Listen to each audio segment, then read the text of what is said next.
ये अटूट विश्वास बिहार के लोगों ने बिल्कुल गर्दा उड़ा दिया। पवन सिंह के रोड शो के कारण, पवन सिंह के फैन फॉलोइंग के कारण ये सीटें बढ़ी हैं। अरे जो यहाँ दिखता है नहीं पवन, ये पवन नहीं आंधी है।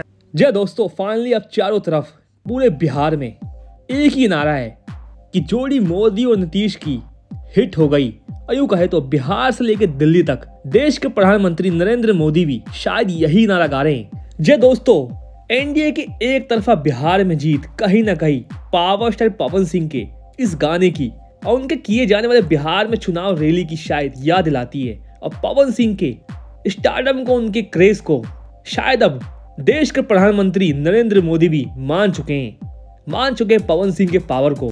लगभग 50 सीटों पर पवन सिंह ने एनडीए का प्रचार किया, जिसमें से लगभग 40 से 42 सीटें पवन सिंह ने एनडीए के खाते में लाकर जोड़ दिया और नतीजा बिहार में एक तरफा एनडीए की सरकार बन गई।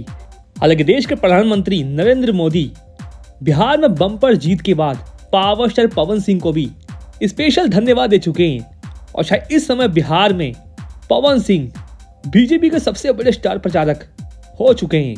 हालांकि जीत के बाद देश के प्रधानमंत्री नरेंद्र मोदी भी कहीं ना कहीं अपने आप को नहीं रोक पाए और जोड़ी मोदी नीतीश जी के गाने पे गमछा हिलाने लग गए लाखों ऑडियंस के बीच, जिससे कहीं ना कहीं पवन सिंह का ये गाना भी शायद सुपर डुपर हिट हो चुका है।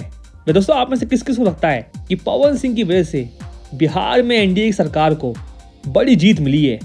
आप सभी अपने कमेंट बॉक्स में जरूर दीजिएगा और इस तरह खबरों के लिए चैनल बन रही है फिलहाल के लिए। धन्यवाद।